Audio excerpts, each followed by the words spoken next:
Good morning to all. I am happy to invite you to the blended mode of learning. In this blended mode of learning, we are going to learn the comparative study of classical mechanics and quantum mechanics.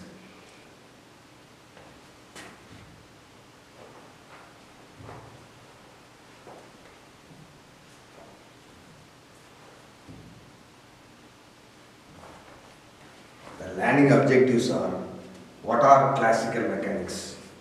Why are mechanics called classical mechanics? What are discussed in the classical mechanics? What are the success of classical mechanics? And what are the failure of classical mechanics? Why is classical mechanics not able to explain the stability of atom? Why is classical mechanics not able to explain the black body radiation curve? Classical mechanics could not explain the photoelectric effect. Why? Classical mechanics could not explain the various spectrum of hydrogen atom. Why? What are the inadequacy of the classical mechanics? Those things will be learned in this class. Before enter into the comparative study of classical mechanics, we should have better knowledge about what is classical mechanics and what are quantum mechanics. Those things to be learned. Those things to be known. மாணவர்களுடைய observe பண்ணும்போது மாணவர்களுக்கு classical மெக்கானிக்ஸ்னா ஒரு தெளிவான கருத்து இல்லை. இது மிக எளிய கருத்து. இந்த கிளாசிக்கல் மெக்கானிக்ஸை ஸ்கூல் லெவல்லையே லோவர் லெவல் கிளாஸஸ்லேயே படிச்சிருக்கோம். பொருள்களின் இயக்கத்தை பற்றி சொல்லக்கூடியது. பொருள்களின் இயக்கம் 6, 7, 8 சயின்ஸ்லேயே இந்த கிளாசிக்கல் மெக்கானிக்ஸை படிச்சிருக்கோம். இது பருப்பொருள்களின் இயக்கத்தை பற்றி பேசக்கூடியது. அப்போ கிளாசிக்கல் மெக்கானிக்ஸ் எதையெல்லாம் எந்த கருத்தை எல்லாம் சொல்லுது அப்படின்னா பருப்பொருள்களின் இயக்கத்தை பற்றி சொல்லக்கூடியது. ரெண்டாவது, மின்காந்த அலைகளின் இயக்கத்தை பற்றி பேசக்கூடியது. இது மெக்கானிக்ஸ்னாவே இயக்கம், அந்த இயக்கத்தை பற்றி பேசக்கூடியது. Classical, what is classical mechanics? இது பருப்பொருள்களின் இயக்கத்தை பற்றி பேசக்கூடிய ஒன்று. இதில் என்னென்ன இயக்கங்கள், பருப்பொருள்களின் இயக்கங்கள் அப்படின்னா இடப்பெயர்ச்சியை பற்றி சொல்லக்கூடியது, டிஸ்பிளேஸ்மெண்ட். இந்த இடப்பெயர்ச்சியோட தொடர்புடையது திசைவேகம், வெலாசிட்டி. இந்த வெலாசிட்டியோட தொடர்புடையது முடுக்கம், ஆக்சலரேஷன். இவையெல்லாம் நிகழ்வதற்கு காரணமானவை என்ன என்று ஆராயும் போது இவற்றுக்கெல்லாம் காரணமான பொருள் விசை. அப்போ இந்த கிளாசிக்கல் மெக்கானிக்ஸில் முக்கியமாக பேசக்கூடிய ஒன்று என்னென்னா ஃபோர்ஸ். அப்போ இது லோவர் ஸ்டாண்டர்ட்லேயே இருக்குது. ஆனால் ஹையர் எஜுகேஷனில் இது சயின்ஸ் ஸ்டூடெண்ட்ஸ் எல்லாரும் படிக்கக்கூடிய ஒன்று. அப்போ கிளாசிக்கல் மெக்கானிக்ஸ் அப்படின்னா பருப்பொருள்களின் இயக்கத்தை பற்றி பேசக்கூடிய ஒரு கருத்து. இதை தான் இங்கே பார்க்குறோம். What is classical mechanics? Classical mechanics talk about the movement of the or talk about the motion of the macro size particle. It which explain the properties of the object which are in motion. இயக்கத்தில் உள்ள பொருள்களின் பண்புகளை பற்றி சொல்லக்கூடியது. அப்போ ஒரு இயங்கும் பொருளை பற்றி சொல்லக்கூடியது. இயங்கும் பொருள்னா ஒரு இடத்துல இருந்து இன்னொரு இடத்துக்கு இடப்பெயர்ச்சி ஆகுது, டிஸ்பிளேஸ்மெண்ட். டிஸ்பிளேஸ்மெண்ட்டோட நேரத்தை தொடர்பு படுத்தினோம்னா வெலாசிட்டி கிடைக்கும். டிஸ்பிளேஸ்மெண்ட்டை டைமோடு இணைக்கும் போது வெலாசிட்டி கிடைக்கும். அதே மாதிரி வெலாசிட்டியை, திசை வேகத்தை நேரத்தோடு இணைக்கும் போது கிடைக்கிறது ஆக்சலரேஷன். அப்போ இதையெல்லாம் சொல்லக்கூடிய விதிகள். அப்போ இந்த பருப்பொருள்களின் இயக்கத்தை முதல்ல கலீலியோ வெளியிட்டார். அவர் கோள்களின் இயக்கத்தை சொன்னார். எல்லா கோள்களும் சூரியனை சுற்றி வருகின்றன. கோள்கள் தன்னைத்தானே சுற்றி கொண்டு சூரியனை சுற்றி வருகிறது என்ற கருத்தை கலீலியோ வெளியிட்டார். அதன் பின்பு இந்த பருப்பொருள்களின் இயக்கத்தை நியூட்டன் விதிகள் மூலம் வெளியிடப்பட்டது. நியூட்டனோட 3 விதிகள். நியூட்டனோட ஃபர்ஸ்ட் விதி, ஒரு ஓய்வு நிலையில் இருக்கிற பொருள் அல்லது ஒரு சீரான இயக்கத்தில் உள்ள பொருள், அதன் மீது எக்ஸ்டர்னலாக ஒரு வெளியிலிருந்து ஒரு விசை செயல்படாத வரைக்கும் அது தன்னுடைய நிலையிலேயே தொடர்ச்சியாக இயங்கிக் கொண்டிருக்கிறது என்பதுதான் நியூட்டனோட முதல் விதி. அதாவது ஓய்வு நிலையில் இருக்கிற பொருளோ அல்லது ஒரு சீரான இயக்கத்தில் உள்ள பொருளின் மீது வெளியிலிருந்து ஒரு விசை செயல்படாத வரைக்கும் அது தன்னுடைய நிலையிலேயே தொடர்ந்து கொண்டிருக்கும். இதுதான் நியூட்டனோட ஃபர்ஸ்ட் லா. அப்போ இயக்கத்தை பற்றி சொல்லும்போது விசை முக்கியமானது. அடுத்து நியூட்டனோட செகண்ட் லா அந்த விசையை பற்றி சொல்லும். விசையோடு தொடர்புடையது நிறையும் ஆக்சலரேஷன். நிறைய ஆக்சலரேஷன் இருந்தால் அது விசை, மாஸ் இன்டு ஆக்சலரேஷன் விசை. அப்போ இந்த மாதிரி விசை தான் முக்கியமானது, பொருட்களின் இயக்கத்திற்கு முக்கியமான காரணம் என்பதை இந்த கிளாசிக்கல் மெக்கானிக்ஸ் சொல்லுது. மெக்கானிக்ஸ்னாவே பொருள்களின் இயக்கம், மெக்கானிக்ஸ்னா இயக்கம், பருப்பொருள்களின் இயக்கத்தை பற்றி பேசக்கூடியது. இதை ஏன் கிளாசிக்கல் மெக்கானிக்ஸ்னு சொல்கிறோம்?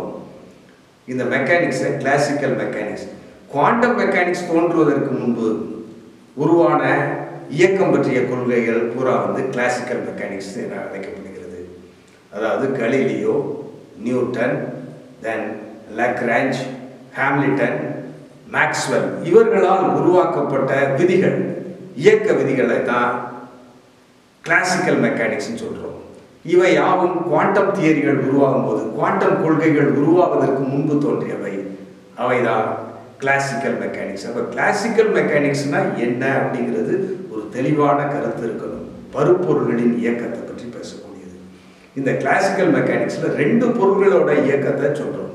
ஒன்று மேக்ரோ சைஸ் பார்ட்டிகளோட இயக்கம், இன்னொன்று மின்காந்த அலைகளின் இயக்கம், எலக்ட்ரோ மேக்னெட்டிக் ரேடியேஷனோட இயக்கத்தை பற்றி சொல்லக்கூடியது. இந்த இரண்டு கருத்துக்கள் இந்த கிளாசிக்கல் மெக்கானிக்ஸில் சொல்லப்படுகிறது. YS mechanics called classical mechanics. அதான் நான் சொன்னேன், இது வந்து குவாண்டம் தியரி உருவாவதற்கு முன்பு இயக்கத்தை பற்றிய சில விதிகள் இருந்தது. அந்த விதிகளை தான் கிளாசிக்கல் மெக்கானிக்ஸ் சொல்கிறோம். லா ஆஃப் மோஷன், அதாவது மோஷனை பற்றி தான், மோஷன்னா மூமெண்ட், ஆப்ஜெக்டோட மூமெண்ட்டை சொல்லக்கூடியது. இது சொல்லக்கூடிய விதிகள் law of motion was formulated by Galileo, Newton, Lagrange, Hamilton and Maxwell, which precede quantum theory are referred to as classical mechanics. அப்போ இந்த கிளாசிக்கல் மெக்கானிக்ஸ்ங்கிறது சில விதிகளை கொண்டது. இதில் ரொம்ப இம்பார்ட்டன்ட் விதி வந்து நியூட்டன் லா. நியூட்டனோட 3 விதிகள். ஃபர்ஸ்ட் விதி வந்து லா ஆஃப் எனர்ஷியா. அதான் நான் சொன்ன மாதிரி ஒரு பொருள் ஓய்வு நிலையில் இருக்கும்போதோ, when the object is in rest position or when the object is in the uniform acceleration, uniform motion, it continue its state when there is no external force operate on it. This is the first law. It is called the law of inertia. Then second law is called the law of force or law of momentum. Momentum is force is equal to mass into acceleration. மூணாவது law வந்து என்ன அப்படின்னா Newton third law, action and reaction. Every action has equal and opposite reaction. ஒரு விசை செயல்படுவதற்கு அது எந்த திசையில் செயல்படுதோ அதற்கு எதிரான திசையிலும் அதுக்கு விசை இருக்கும். இது Newton third law. Every action has equal and opposite reaction. அப்போ இந்த விதிகள் வந்து பொருள்களின் இயக்கத்தை பற்றி சொல்லக்கூடியதாக இருந்துச்சு. இப்போ இந்த கிளாசிக்கல் மெக்கானிக்ஸில் என்னெல்லாம் இருக்கும் அப்படின்னா டிஸ்பிளேஸ்மெண்ட், இடப்பெயர்ச்சியை பற்றி சொல்லும். அடுத்து ரெண்டாவது இதில் வெலாசிட்டியை பற்றி பேசும். அடுத்து மூணாவது ஆக்சலரேஷனை பற்றி பேசும். அடுத்து விசையை பற்றி சொல்ல, இவற்றுக்கெல்லாம் காரணமானது விசை. இவை முழுவதும் கூறப்படும். இவற்றுக்கிடையே உள்ள தொடர்பை பற்றி சொல்லக்கூடியதுதான். அடுத்து ஃபோர்ஸ் தான் ரொம்ப முக்கியமானது. ஃபோர்ஸின் மூலம், விசையின் மூலம் we can define, with the help of this force we can define work, energy, power. இதையும் சொல்லக்கூடியது தான் கிளாசிக்கல் மெக்கானிக்ஸ். அப்போ இதெல்லாம் அதுதான் நான் முதல்ல ஆரம்பிக்கும் போது சொன்னேன். கிளாசிக்கல் மெக்கானிக்ஸுங்கிறது ஒரு புதிய கருத்து கிடையாது. நாம் லோவர் ஸ்டாண்டர்டில் படித்த ஒன்று, இயக்கத்தை பற்றி படித்த கருத்துக்களை சொல்லக்கூடியது. இதில் பூரா இடப்பெயர்ச்சியை பற்றி, டிஸ்பிளேஸ்மெண்ட், அதே மாதிரி மூமெண்ட்டை பற்றி பேசக்கூடியது. Motion of the object, macro size பார்ட்டிகளோட மூமெண்ட்டை பற்றி பேசக்கூடியது. அதே மாதிரி இன்னொரு பொருளின் கதிர் இயக்கங்கள், எலக்ட்ரோ மேக்னெட்டிக் ரேடியேஷனோட இயக்கத்தை பற்றி சொல்லுவாங்க. இயக்கத்தை பற்றி பேசக்கூடியதான் கிளாசிக்கல் மெக்கானிக்ஸ். இதில் சில விதிகள் இருக்கும். அதில் முக்கியமாக இடம்பெறக்கூடியது நியூட்டனோட விதிகள் ரொம்ப முக்கியமானது. இந்த நியூட்டனோட விதிகள் பூரா பருப்பொருள்களின் இயக்கத்தை நன்கு விளக்கக்கூடியது. இப்போ இந்த விதிகளை வச்சுக்கிட்டு மைக்ரோ சைஸ் பார்ட்டிகிளில் அட்டாமிக் சைஸ் பார்ட்டிகிளில் இதை பயன்படுத்துகிறாங்க. ஏன்னா அட்டாமிக் சைஸ் பார்ட்டிகிள் ஆட்டமும் இயங்கிக்கிட்டு இருக்கு. அந்த இயக்கத்தில் இந்த கிளாசிக்கல் மெக்கானிக்ஸை அப்ளை பண்ணும்போது சில தவறுகள் ஏற்பட்டது. அந்த தவறுகள் என்ன அப்படிங்கிறத படிக்க போகிறோம். அப்போ இந்த கிளாசிக்கல் மெக்கானிக்ஸில் என்ன சொல்லப்படுதுன்னா, இதான் கருத்துக்கள். இடப்பெயர்ச்சியை பற்றி சொல்லுது. விசைகள் இவற்றுக்கிடையே இடப்பெயர்ச்சி, அதே மாதிரி திசை வேகம், அதே மாதிரி ஆக்சலரேஷன், இவற்றுக்குள்ள தொடர்பை விளக்குது. ஒர்க் பவர் எனர்ஜியை கால்குலேட் பண்ணுவதற்கு இந்த கிளாசிக்கல் மெக்கானிக்ஸ் பயன்படுகிறது. ஆனால் இந்த கிளாசிக்கல் மெக்கானிக்ஸ் வந்து கண்ணுக்கு தெரியாத மைக்ரோ சைஸ் பார்ட்டிகிள், சப்பட்டாமிக் பார்ட்டிகிளுக்கு பொருந்துவதாக இல்லை அப்படிங்கிறது பின்னாடி கண்டுபிடிக்கப்பட்டது. இந்த கிளாசிக்கல் மெக்கானிக்ஸில் என்னென்ன அசம்ஷன் எடுத்திருக்காங்க? கிளாசிக்கல் மெக்கானிக்ஸில் ஒரு 2 அசம்ஷன் எடுத்திருக்காங்க. இந்த 2 அசம்ஷனை வச்சு தான் 2 கருதுகோளை வச்சு இதை வந்து அட்டாமிக் சைஸ் பார்ட்டிகிளில், இயங்கும் அட்டாமிக் சைஸ் பார்ட்டிகிளில் இதை பயன்படுத்துகிறாங்க. இப்போ முதல்ல வாட் இஸ் கிளாசிக்கல் மெக்கானிக்ஸ்னால் பார்த்தோம்.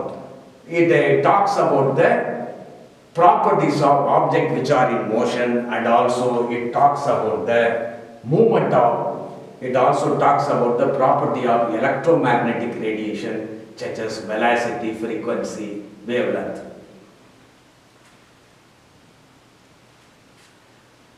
இப்போ இந்த கிளாசிக்கல் மெக்கானிக்ஸில் என்னென்ன அசம்ஷன் எடுக்கிறாங்க, இதுதான் முக்கியமானது. என்னென்ன அசம்ஷன் இந்த கிளாசிக்கல் மெக்கானிக்ஸில்? அதாவது மெக்கானிக்ஸுங்கிறது பொருள்களின் இயக்கம். இது பாரம்பரிய இயக்கம் தமிழில் சொல்கிறோம். பாரம்பரிய பொருள்களின் இயக்கத்தை இதில் ஒரு 2 அசம்ஷன் எடுக்கிறாங்க. இது என்ன அசம்ஷன்னா, மைக்ரோ சைஸ் பார்ட்டிகிளில் இந்த கிளாசிக்கல் மெக்கானிக்ஸை பயன்படுத்தும் போது ஒரு 2 அசம்ஷன். என்ன 2 அசம்ஷன் எடுக்கிறாங்க அப்படின்னா, இந்த கண்ணுக்கு தெரியாத பார்ட்டிகிள் தொடர்ந்து இயங்கிக் கொண்டே இருக்கிறது. கோள்களின் இயக்கத்தை போல நியூக்ளியஸை சுற்றி எலக்ட்ரான்கள் சுற்றி வருகின்றன. அதே மாதிரி நியூக்ளியஸும் சுற்றி தன்னைத்தானே சுற்றி வருது. இவ்வாறு சுற்றி வரும்போது தொடர்ந்து இயங்குவதனால இவை அளவில்லா ஆற்றலை பெற்று இருக்கும் அப்படின்னு ஒரு கருத்து நிலவுது. இதில் கிளாசிக்கல் மெக்கானிக்ஸை மைக்ரோ சைஸ் பார்ட்டிகிளில் அப்ளை பண்ணும்போது இந்த கருத்தை ஒரு அசம்ஷனாக எடுத்துக்கிறாங்க. அதாவது பொருள், அந்த சப்பட்டாமிக் பார்ட்டிகிள் தொடர்ந்து இயங்குவதற்கு காரணம் இவை அளவில்லா ஆற்றலை பெற்றிருக்கு. ரெண்டாவது வந்து மேக்ஸ்வெல் எலக்ட்ரோமேக்னெட்டிக் தியரி படி ஒரு சார்ஜ் பார்ட்டிகிள் தொடர்ந்து இயங்கிக் கொண்டே இருந்தால் அவை வந்து கதிர்களை வெளியிடும். அவை கதிர்களை தொடர்ந்து வெளியிடும். ஏன்னா ஆற்றல் நிறையா இருக்கிறதுனால தொடர்ந்து வெளியிடும். இந்த 2 கருத்துக்களை வைத்துக்கிட்டு என்ன செய்கிறாங்க அப்படின்னா, கிளாசிக்கல் மெக்கானிக்ஸை இந்த மைக்ரோ சைஸ் பார்ட்டிகிளில் பயன்படுத்துகிறாங்க. இப்போ இதில் என்னென்னலாம் டிஸ்கஸ் பண்ணப்படுகிறது? What are discussed in the classical mechanics? Classical mechanics gives basic idea about the movement of the or motion of the object. Displacement, velocity, acceleration, momentum and force are important physical aspects related to the motion. Work power energy also physical property of macroscopic object related to the motion. இதெல்லாம் motion இயக்கத்தோடு தொடர்புடையது. இவற்றையெல்லாம் study பண்ணுவதற்கு classical mechanics பயன்படுது. இதுதான் இதை discuss பண்ணுறோம் இந்த classical மெக்கானிக்ஸில். இந்த கருத்துக்களை எல்லாம் displacement, velocity, acceleration, momentum, force இதெல்லாம் என்ன செய்யுது இந்த கிளாசிக்கல் மெக்கானிக்ஸில் விவாதிக்கப்படுகிறது. அதே மாதிரி ஒர்க் பவர் எனர்ஜி கணக்கிடப்படுகிறது மேக்ரோ சைஸ் பார்ட்டிகளுக்கு. It gives fundamental idea about the electromagnetic radiation.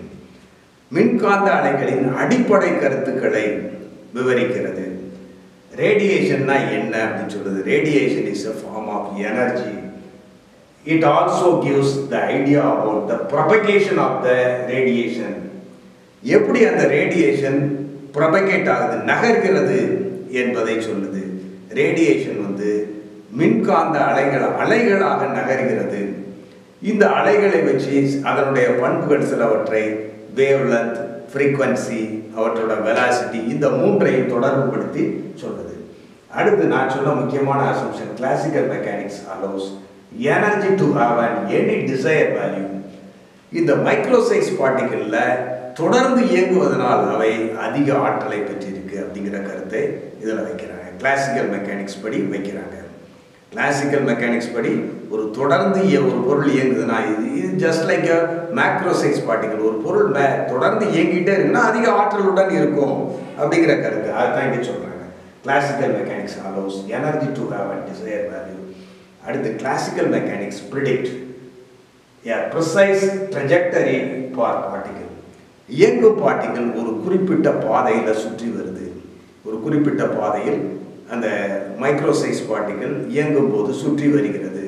அந்த பார்ட்டிகள் குறிப்பிட்ட ஆற்றலுடன் ஒரு குறிப்பிட்ட பாதையில் சுற்றி வருகிறது என்பதையும் இந்த கிளாசிக்கல் மெக்கானிக்ஸில் கன்சிடர் பண்ணுறாங்க. இதுதான் டிஸ்கஸ் பண்ணுறாங்க. கிளாசிக்கல் மெக்கானிக்ஸில் இதெல்லாம் டிஸ்கஸ் பண்ண போகிறாங்க. அப்போ கிளாசிக்கல் மெக்கானிக்ஸை மேக்ரோ சைஸ் பார்ட்டிகளுக்கு பயன்படுத்திக்கிட்டு இருந்தாங்க. அதே இதை மைக்ரோ சைஸ் பார்ட்டிகளுக்கு பயன்படுத்தும் போது இரண்டு கருத்துக்களை பயன்படுத்துகிறாங்க. இரண்டு அசம்ஷனை எடுத்துக்கிட்டாங்க. ஒன்று அதிக ஆற்றலை பெற்றிருக்கும், ஏன்னா தொடர்ந்து இயங்குது.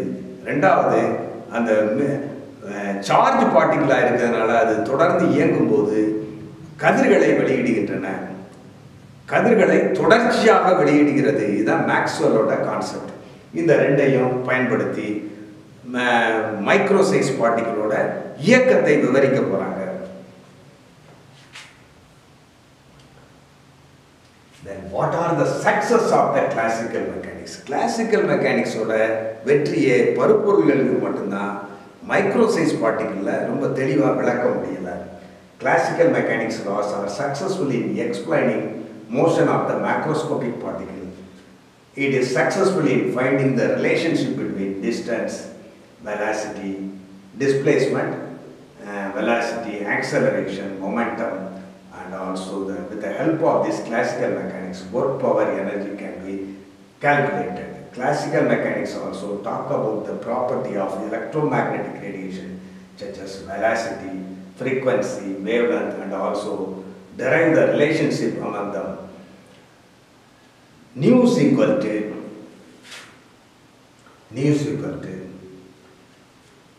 C by lambda. This relationship is derived with the help of these properties of electromagnetic radiation.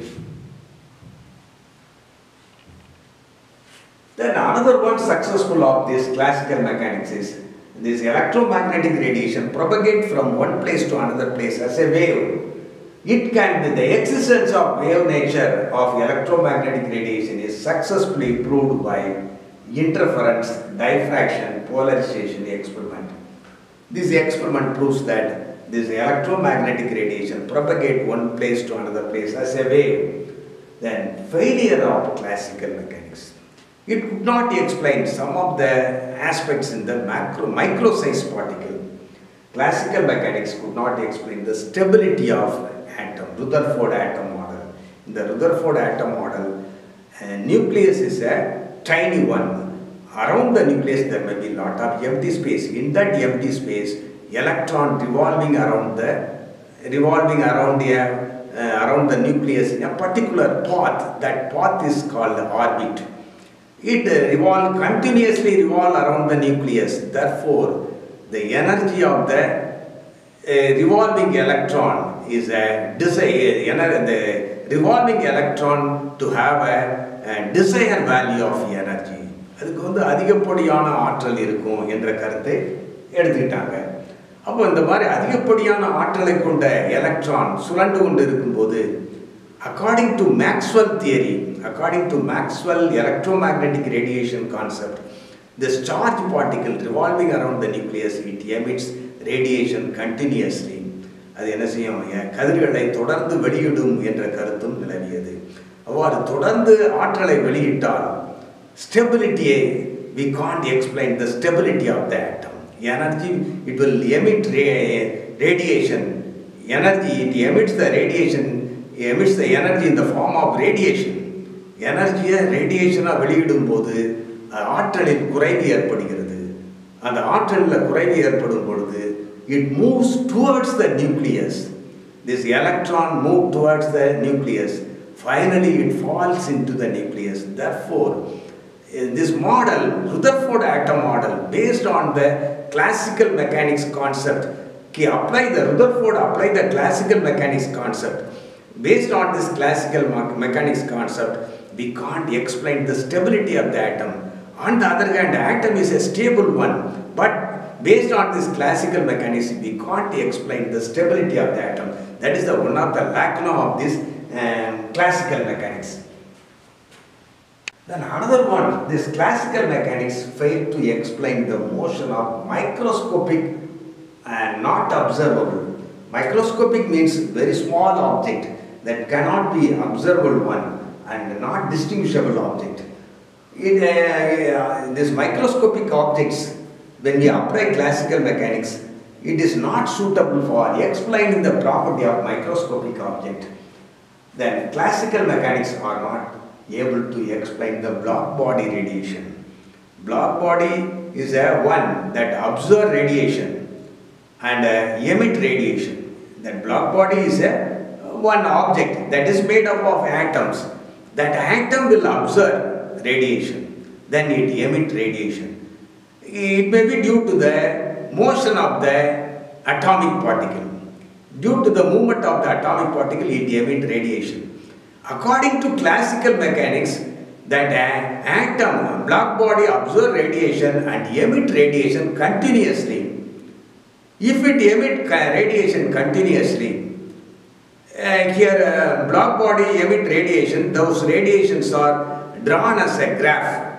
That graph could not be explained by based on the classical mechanics. And the graph classical mechanics வச்சு சொல்லும்போது explain பண்ண முடியல. அதில் maximum peak கிடைச்சிச்சு. Continuously emit பண்ணா we can't get a bell-shaped curve. We can't get a bell-shaped curve. In that black body radiation curve, we are getting a bell-shaped curve. There may be a maximum. That maximum energy is obtained. After obtaining the maximum energy, there may be decrease in energy takes place. It could not be explained by the based on the classical mechanics. Classical mechanics are not able to explain the black body radiation curve. I will tell those things in the next slide. Classical mechanics could not explain the phenomenon of photoelectric effect. இந்த பண்பு இந்த சில இதெல்லாம் விளக்க முடியல. photoelectric effect, Compton effect எல்லாம் விளக்க முடியல. photoelectric effect. Light when the light radiation allowed to fall on the metal surface, metal will eject electron. Metal will eject electron. That ejected electron move with a particular energy. That energy could not be calculated with the help of classical mechanics. And the ejected electron எவ்வளவு வேகத்துல எவ்வளவு எனர்ஜியோட வெளியே போகுது. அப்போ இதுல classical மெக்கானிக்ஸ்ல வந்து force பற்றி calculate பண்ண முடியும். ஆனா மைக்ரோ சைஸ் பார்ட்டிகிள்ல அந்த எஜெக்டட் பார்ட்டிகிளோட எலக்ட்ரானோட எனர்ஜியை கால்குலேட் பண்றது சிரமமா இருந்துச்சு மைக்ரோ சைஸ் பார்ட்டிகிளுக்கு. அதனால போட்டோ எலக்ட்ரிக் எஃபெக்டை கிளாசிக்கல் மெக்கானிக்ஸை வச்சு விளக்க முடியல. கிளாசிக்கல் மெக்கானிக்ஸ்ல ரெண்டு அசம்ப்ஷன் எடுத்திருக்கோம். தொடர்ச்சியா மைக்ரோ சைஸ் பார்ட்டிகிள் இயங்கிக்கிட்டே இருக்குன்னா ஆற்றல் அளவில்லா ஆற்றலை கொண்டு இருக்கு. அதே நேரத்தில் அந்த அளவில்லா ஆற்றலை தொடர்ச்சியாக வெளியிடும் சார்ஜ் பார்ட்டிகிளாக இருக்கிறதுனால அப்போ தொடர்ச்சியாக ஆற்றலை வெளியிட்டால் அந்த கிராஃப் வந்து எக்ஸ்பொனென்ஷியல் கர்வாக இருக்கணும். ஆனால் இங்கே எக்ஸ்பொனென்ஷியல் கர்வாக இல்லை, ஒரு பெல் ஷேப் கர்வாக வருது. ஒரு மேக்ஸிமம் ரீச் ஆகுது. அந்த மேக்ஸிமத்தை வந்து கிளாசிக்கல் மெக்கானிக்ஸ்னால எக்ஸ்பிளைன் பண்ண முடியல. Classical mechanics failed to explain the hydrogen atom spectrum. அதை எக்ஸ்பிளைன் பண்ண முடியல. It could not explain the concept of uncertainty principle. இதெல்லாம் ஃபெயிலியர். இப்போ அந்த ஒவ்வொரு ஃபெயிலியருக்கும் என்ன காரணம், அப்போ இது எப்படி இந்த காரணத்தை இதுக்கு என்ன தீர்வு என்ன இந்த ஃபெயிலியர்னால அடுத்து இதுக்கு என்ன சொல்யூஷன் கண்டுபிடிக்கிறது அப்படிங்கிறத சொல்லக்கூடியது தான் குவாண்டம் மெக்கானிக்ஸ். குவாண்டம் மெக்கானிக்ஸுங்கிறது கிளாசிக்கல் மெக்கானிக்ஸில் உள்ள சில தவறுகளை திருத்தி உருவாக்கப்பட்ட கொள்கைகள் தான் குவாண்டம் மெக்கானிக்ஸ் அல்லது குவாண்டம் கொள்கை. Classical mechanics could not explain the stability of Rutherford atom model. Rutherford atom model என்ன அப்படின்னா இந்த மாதிரி நியூக்ளியஸ், இந்த நியூக்ளியஸ்ல பாசிட்டிவ் சார்ஜ் புரோட்டான் இருக்கு, எலக்ட்ரான் நெகட்டிவ் சார்ஜ் எலக்ட்ரான். இந்த எலக்ட்ரான் ஒரு பர்டிகுலர் பாதையில நியூக்ளியஸை சுற்றி வருது. அப்படி தொடர்ச்சியாக சுற்றுறதுனால இந்த எலக்ட்ரானுக்கு கிளாசிக்கல் மெக்கானிக்ஸ் படி அதிக அளவு ஆற்றலை பெற்றிருக்கு. அதிக அளவு ஆற்றல் இருக்கிறதுனால தொடர்ந்து இயங்கி கொண்டு இருக்கு அப்படிங்கிற கருத்தை கிளாசிக்கல் மெக்கானிக்ஸ்ல வைக்கிறாங்க. கிளாசிக்கல் மெக்கானிக்ஸுங்கிறது பருப்பொருள்களின் இயக்கத்தை பற்றி பேசக்கூடியது. அந்த கொள்கையை கொண்டு வந்து நம்ம என்ன செய்யறோம், மைக்ரோசைஸ் பார்ட்டிகிள்ல அதையே அப்படியே அப்ளை பண்றோம். அப்ளை பண்ணும்போது இந்த மைக்ரோசைஸ் கண்ணுக்கு தெரியாத எலக்ட்ரானும் சுழண்டு கொண்டு இருக்கிறது, தொடர்ச்சியாக இயங்குதுன்னா அதுக்கு அதிக ஆற்றல் இருக்கும். அதான் desire, it is having this moving this revolving electron to have a desired value of energy. Desired value means it has a enormous amount of energy. Because of this enormous amount of energy, it continuously revolves around the nucleus. That path of electron is said to be orbit. And the path of orbit னு சொல்றோம். ஒரு ஆர்பிட்ல தொடர்ந்து இயங்கி கொண்டு இருக்கு. அப்போ electron வந்து ஆற்றலை அதிக அளவு ஆற்றல் இருக்கிறதுனால இயங்கிக்கிட்டு இருக்கு. Then we apply Maxwell theory, Maxwell electromagnetic theory. It is a charge particle. This charge particle are in continuous motion. தொடர்ந்து இயங்கும் போது it emits radiation continuously. இது என்ன செய்யும், எனர்ஜியை வெளியிடும். தொடர்ந்து எனர்ஜியை வெளியிடும் போது it move towards the nucleus. என்ன ஆயிரும், எப்படி நியூக்ளியஸுக்கு பக்கத்தில் வர ஆரம்பிக்கும். அப்போ நியூக்ளியஸுக்கு பக்கத்தில் வந்து கடைசியில் நியூக்ளியஸுக்குள்ளேயே வந்துடும். அப்படி நியூக்ளியஸுக்குள்ளே வந்தால் ஆட்டம் வந்து நிலைப்புத்தன்மை என்று போயிடும். ஆனால் ஆட்டம் இஸ் எ ஸ்டேபிள். அப்போ when we apply this classical mechanics, we can't explain the stability of the atom, stability of Rutherford atom model. அப்போ இதில் சில திருத்தத்தை கொண்டு கொடுக்கணும். அதுதான் வந்து குவாண்டம் தியரி. அந்த திருத்தம் கொடுத்தது தான் குவாண்டம் தியரி. அப்போ மாணவர்கள் வந்து இந்த கிளாசிக்கல் மெக்கானிக்ஸ்னா என்ன அப்படிங்கிறது தெரியணும். பொருளின் இயக்கத்தை பற்றி விவரிக்கிறது. இயக்கம் பருப்பொருள்களின் இயக்கத்தை பற்றி தெளிவாக விவரிக்கும். ஆனால் இது கண்ணுக்கு தெரியாத மைக்ரோசைஸ் பார்ட்டிகிளில் இயக்கத்தை சொல்லும்போது சில தவறுகள் இருக்கு. அதே மேக்ரோசைஸ் பார்ட்டிகிள் மாதிரி இந்த விசையை பற்றி கணக்கிட்டோம்னா என்ன ஆகும்னா தவறாயிரும். இது வந்து இந்த எலக்ட்ரான் வந்து பாதையில் சுருக்கம் ஏற்படுது, தொடர்ந்து ஆற்றலை வெளியிடுவதனால். மேக்ஸ்வெல் தியரி படி அங்கே தான் கொடுத்துருக்கோம். According to Maxwell theory, revolving charge particle radiate energy continuously as a result shrinkage of orbital. ஆர்பிட்டால்னா பாத் ஆஃப் எலக்ட்ரான், அதனுடைய பாத்தில் சுருக்கம் ஏற்பட்டு takes place and finally fall into the nucleus. This lead to the decay of atom. அப்போ இது கிளாசிக்கல் மெக்கானிக்ஸ்னால விளக்க முடியல, மைக்ரோசைஸ் பார்ட்டிகளுக்கு விளக்க முடியல.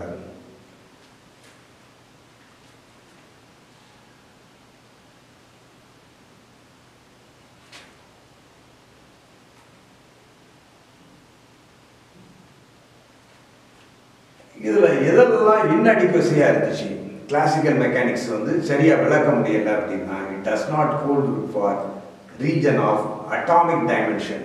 மிகச்சிறிய துகள்களில் இந்த கிளாசிக்கல் மெக்கானிக்ஸை, கிளாசிக்கல் மெக்கானிக்ஸ்ங்கிறது movement of the object, properties of movement of the ஆப்ஜெக்டை அப்ளை பண்ணும்போது அந்த லாவெல்லாம், கிளாசிக்கல் லாவை பூரா பருப்பொருள்களின் இயக்கத்தில் பயன்படுத்திய விதிகளை எல்லாம் மிகச்சிறிய துகள்களில் பயன்படுத்தணும்னா அது பொருந்துவதாக இல்லை. இப்போ ஒரு இதில் பார்த்தோம், அந்த Maxwell theory, Maxwell electromagnetic ரேடியேஷனும் பொருந்துவதாக இல்லை. அதே மாதிரி தொடர்ந்து என்ன செய்து இயங்கி கொண்டிருக்கும், அதிக அளவு ஆற்றலை பெற்றிருக்குங்கிறதும் பொருந்துவதாக இல்லை. It falls to explain the dual nature of electromagnetic radiation.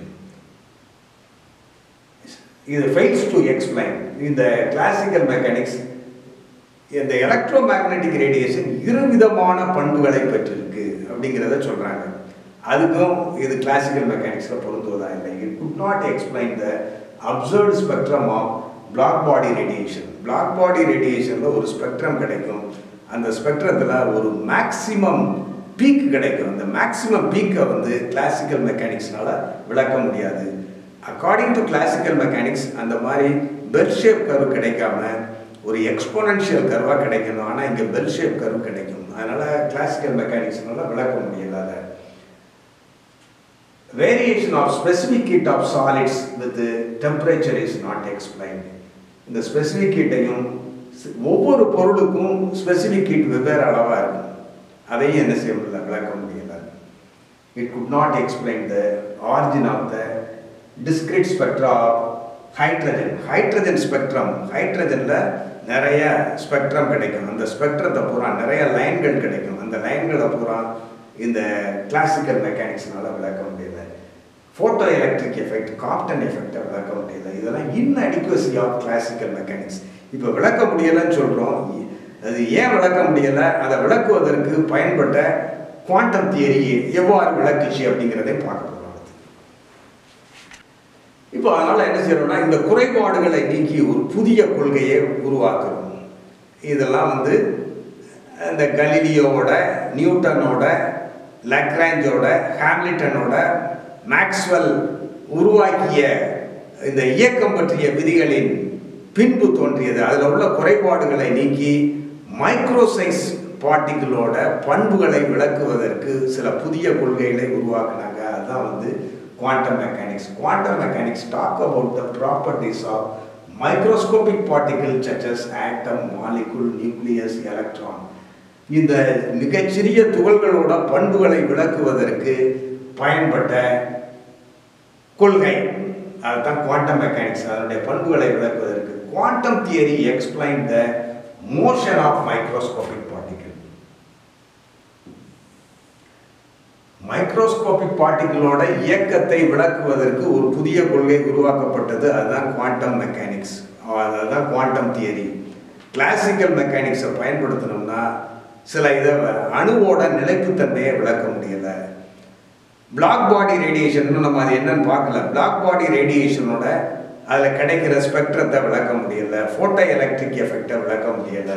அப்போ கிளாசிக்கல் மெக்கானிக்ஸ் சிலவற்றை விளக்குவதற்கு தவறியது. அப்போ அதில் என்ன எடுத்த அசம்ஷன்னா, ஆட்டம் ஆட்டத்தை சுற்றி எலக்ட்ரான் சுற்றி வரும்போது அதிகமான ஆற்றலை கொண்டு இருக்கு. அது ஒரு அசம்ஷன். ரெண்டாவது, அது தொடர்ந்து இயங்கும்போது கதிர் இயக்கங்களை, ரேடியேஷனை வெளியிடுது. எலக்ட்ரோ மேக்னெட்டிக் ரேடியேஷனை தொடர்ந்து வெளியிடும் என்ற கருத்து நிலவியது. இந்த ரெண்டு கருத்தும் தவறு. அப்போ இதை ரெண்டையும் மாற்றி அமைக்கிறாங்க. இதை ரெண்டையும் இல்லை அப்படின்னு சொல்லி முடிப்பது தான் குவாண்டம் தியரி. அதாவது அதிக அளவு ஆற்றலை பெற்றிராது, தொடர்ந்து ஒரு சார்ஜ் பார்ட்டிகிள் இயங்கி வரும்போது தொடர்ச்சியாக ஆற்றலை வெளியிடாது அப்படிங்கிறத சொல்கிறது தான் குவாண்டம் தியரி. அப்போ குவாண்டம் தியரினா என்ன? கிளாசிக்கல் மெக்கானிக்ஸில் நடக்காது, நடக்கும்னு நினச்சி கருதுனவற்றை நடக்காதுன்னு சொல்ல போகிறோம்.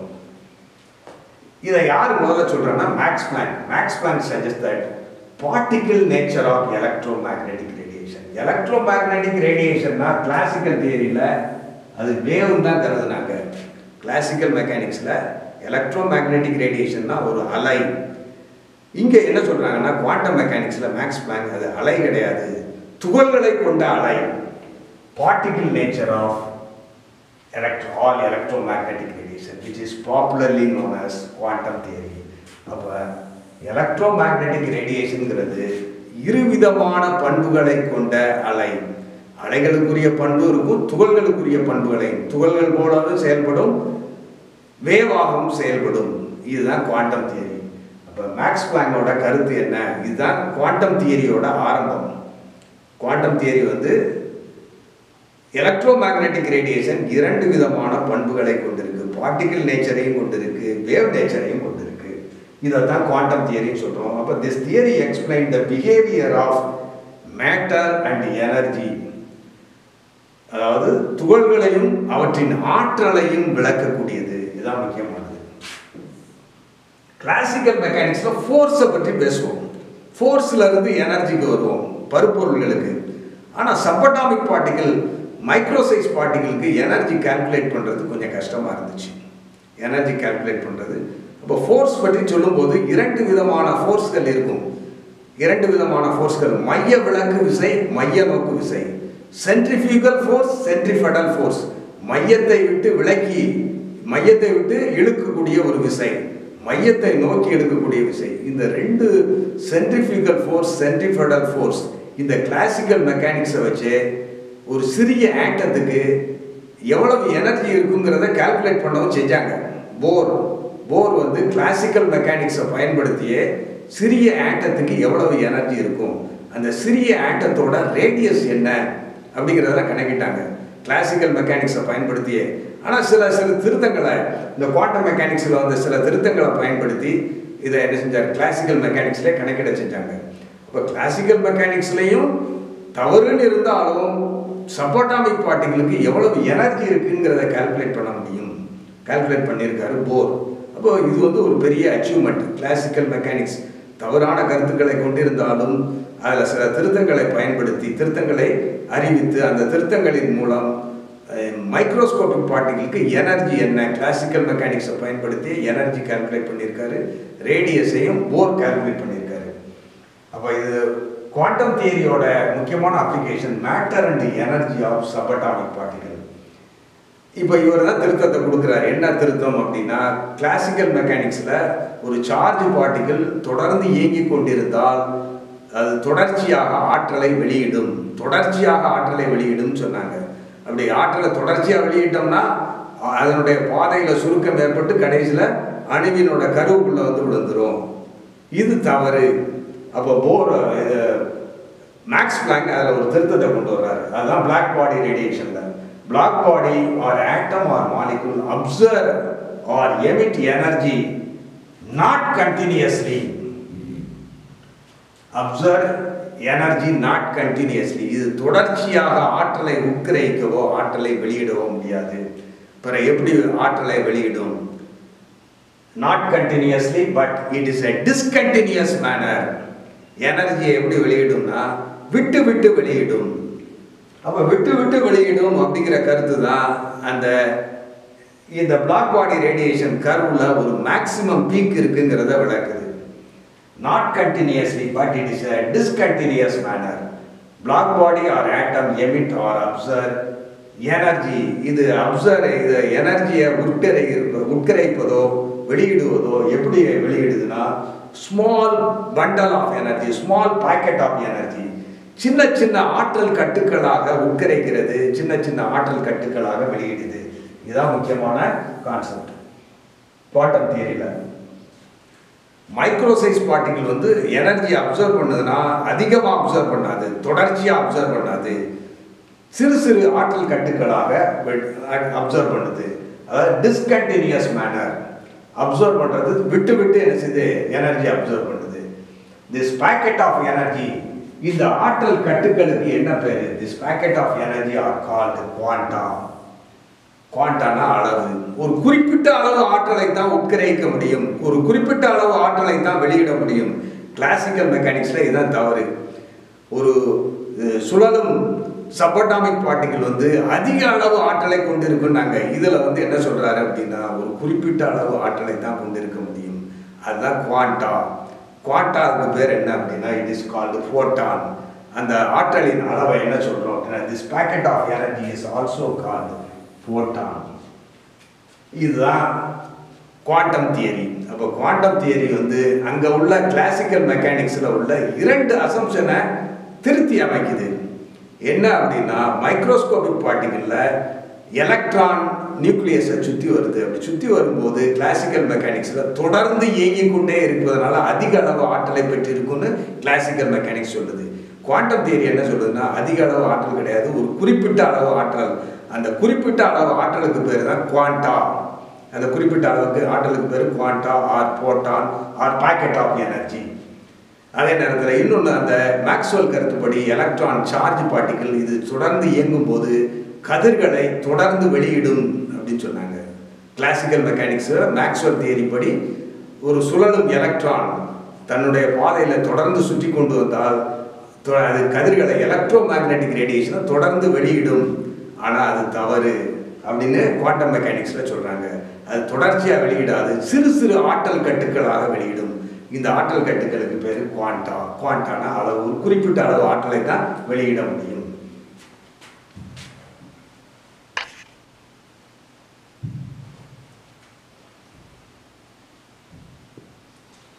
the amount of energy or quanta or photon of radiation is directly proportional to the frequency of the subatomic particle or atomic particle. அந்த அட்டாமிக் பார்ட்டிகிளில் உள்ள பார்ட்டிகிளோட அதிர்வுக்கும் அதற்கு எனர்ஜிக்கும் தொடர்பு உண்டு. அந்த எனர்ஜி, அந்த ஆற்றல், குறிப்பிட்ட அளவு ஆற்றல் அது அதிரும் அளவை பொறுத்தது. இதுதான் முக்கியமானது.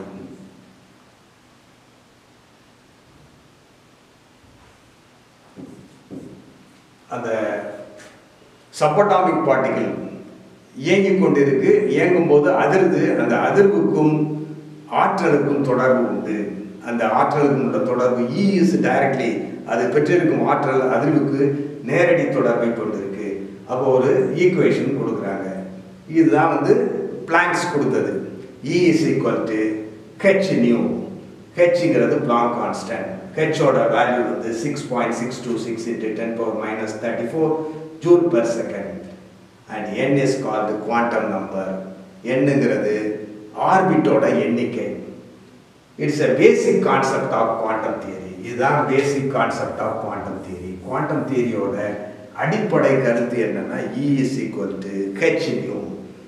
அதாவது சுழலும் பொருளின், மைக்ரோஸ்கோபிக் பொருள் சுழன்று கொண்டு இருக்கும்போது அதனுடைய ஆற்றல் அதனுடைய அதிர்வுக்கு நேர் விதத்தில் உள்ளது.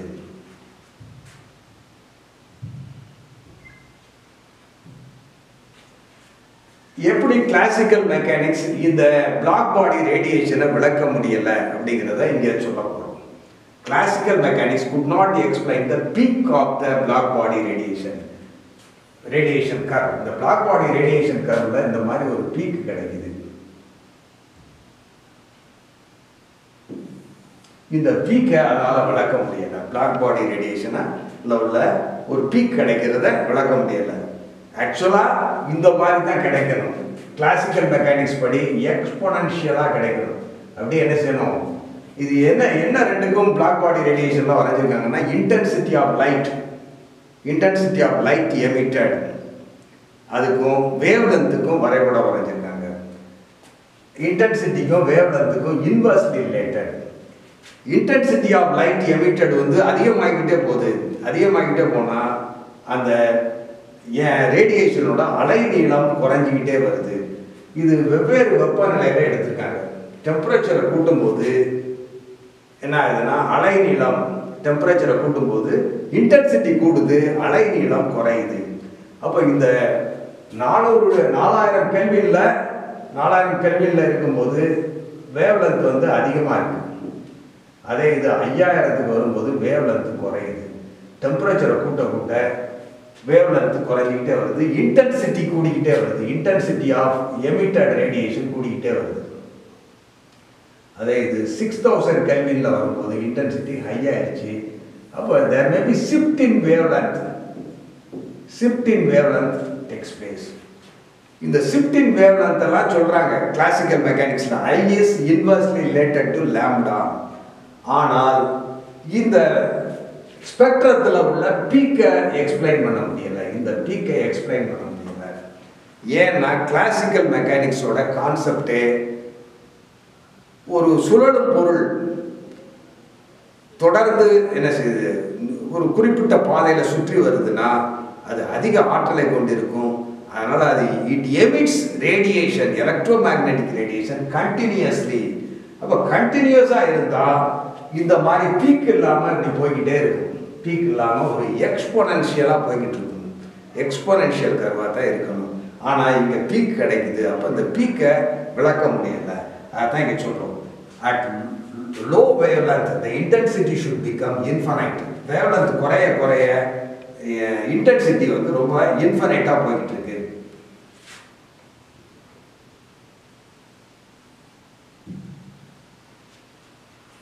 This wave theory could not explain the peak in the intensity curve.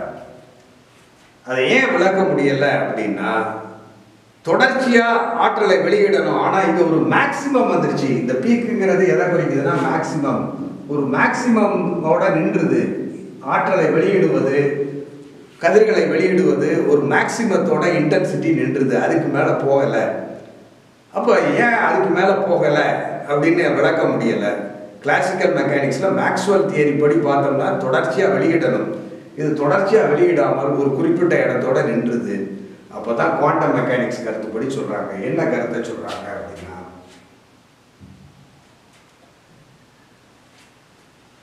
Maxwell proposed that oscillating atom in a black body can only exchange certain fixed value of energy. ஒரு fixed value தான் exchange பண்ணும். ஒரு குறிப்பிட்ட அளவு ஆற்றலை மட்டும்தான் வெளியிடும். தொடர்ச்சியாக ஆற்றலை வெளியிடாது.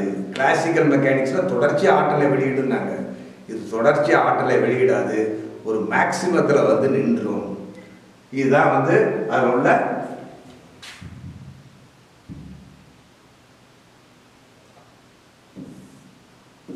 fixed value of energy தான் வெளியிடும். அதுதான் என்ன சொல்றாங்க, the energy of each atomic oscillator is quantized. Atomic ஆசிலேட்டரோட எனர்ஜி, அது பெற்றிருக்கும் எனர்ஜி ஒரு குறிப்பிட்ட அளவு தான் இருக்கும். அளவில்லாத ஆற்றலை பெற்றிருக்காது. It is not having desire value of energy. Classical மெக்கானிக்ஸில் revolving electron to have a desired value of energy. It is not actually that atom or electron is having particular value of energy, that the energy of each atomic oscillator is quantized. This energy E is called the fundamental quantum of energy for the oscillator. The energy of the atomic oscillator is a fixed one. At particular frequency, intensity reaches maximum peak value. This peak value can be explained only with the particular particle nature of the electromagnetic radiation. In that way, black body radiation curve can be explained. The maximum peak can be explained. The particle oscillate at particular frequency only. When the frequency reaches maximum value, then the intensity of radiation becomes maximum. After that, the frequency of radiation decreases, then you can get a bell-shaped curve in the spectrum.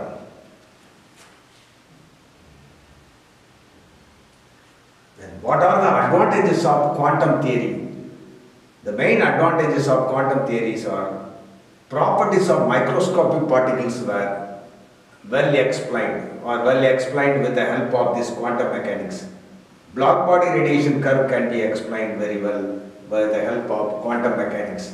Based on the quantum concept, we come to know that the energy of orbit is constant. It is one important conclusion taken from this quantum theory. The energy of the orbit is energy of revolving electron in a particular orbit is fixed one. Energy of the orbit is quantized. Because of this reason, we say electron revolving around the nucleus in a stationary orbit. The path of this orbit is said to be stationary orbit. In that way, stability of atom can be explained in the Bohr atom model.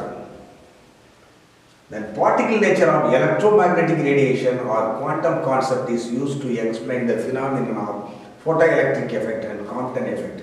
Here the particle as well as wave nature. Both the dual character of this electromagnetic radiation can be used to explain the photoelectric effect or particle nature of the electromagnetic radiation. Here particle is ejected from the surface of the metal. The kinetic energy of this ejected electron can be calculated only with the help of this quantum theory. It cannot be calculated with the help of classical mechanics.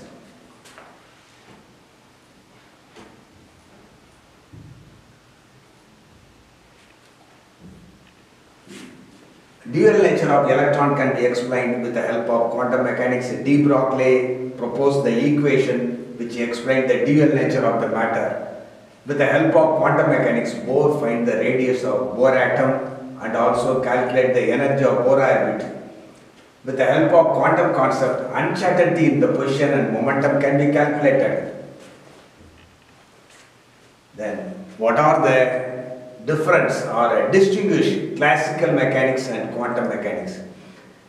In the classical mechanics, with the help of this classical mechanics, we can explain the movement of or motion of macroscopic particle. Quantum mechanics is used to explain the motion of the microscopic particle. It is based on the classical mechanics is based on Newton's law of motion, but quantum mechanics based on Heisenberg uncertainty principle and also de Broglie concept, based on de Broglie concept, dual nature of the matter that are incorporated with the help of this dual nature of the matter. Heisenberg uncertainty principle, de Broglie concept were emerged. Then based on classical mechanics is based on Maxwell electromagnetic wave theory, according to which any amount of energy may be emitted or observed continuously. Here charge particle emit radiation continuously while revolving around the revolving charge particle emit radiation continuously. But it is not. But it is not takes place. Actually, it was explained by Planck's quantum theory. According to this theory, discrete amount of small packet of energy is emitted or observed, not continuously, but in a discontinuous manner. They are emitted by discontinuous manner. These are some of the difference between classical and quantum mechanics.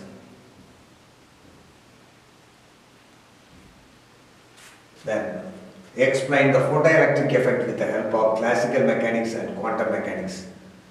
Here, threshold frequency. In the classical physics, incident light of any frequency can eject the electron. Incident light of any frequency can eject the electron as long as the beam has sufficient intensity. Here, intensity. Classical mechanics explain the photoelectric effect only with the help of intensity of the light.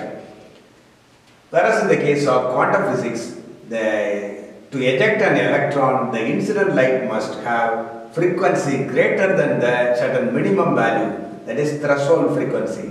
No matter how intense the light, no matter can eject how intense the light. Then kinetic energy of the photoelectron depends on the light intensity. Kinetic energy is based on the classical mechanics. Kinetic energy of the electron depends only on the intensity of the light.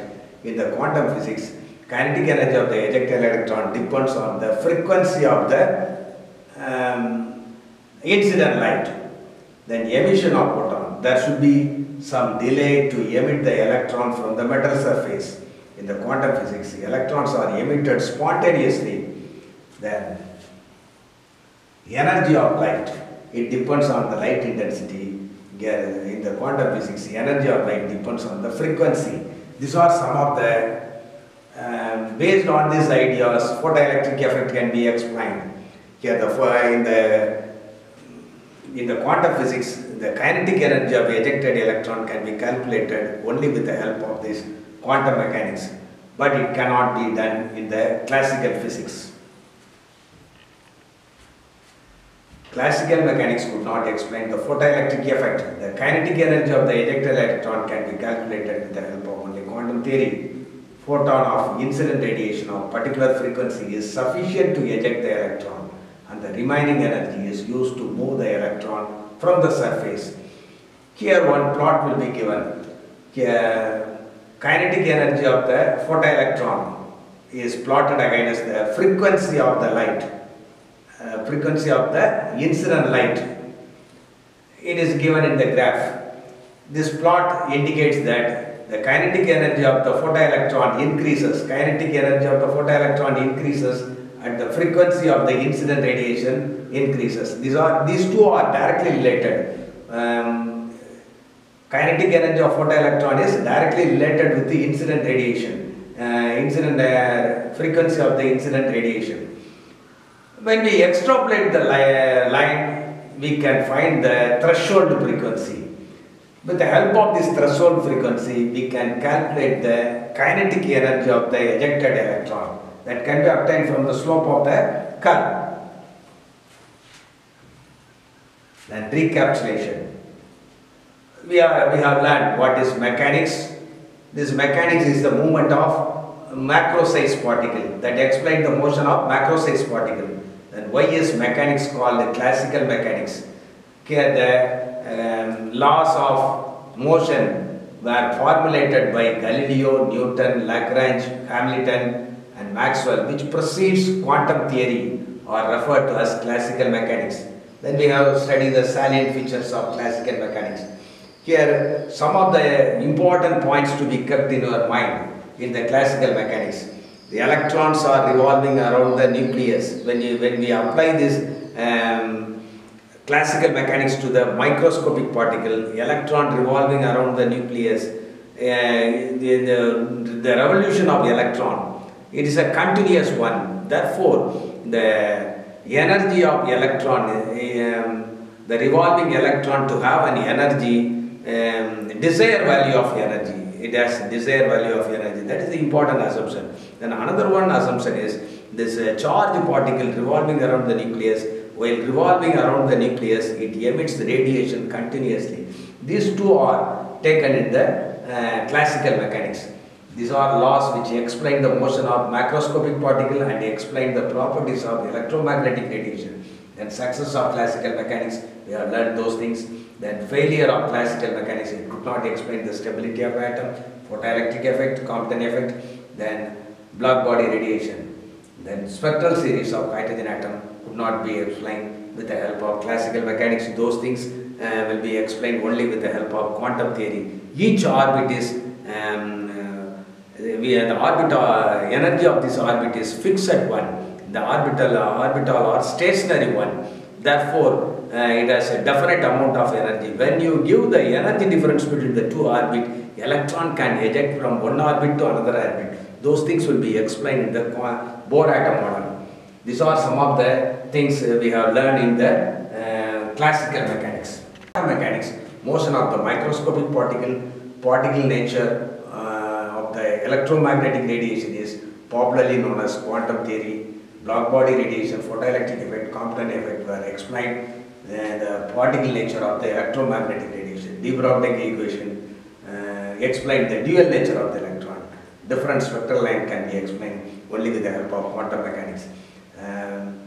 These are some of the important aspects given in the classical mechanics, and then how these problems are overcome with the help of quantum mechanics were explained in this lecture. Thank you.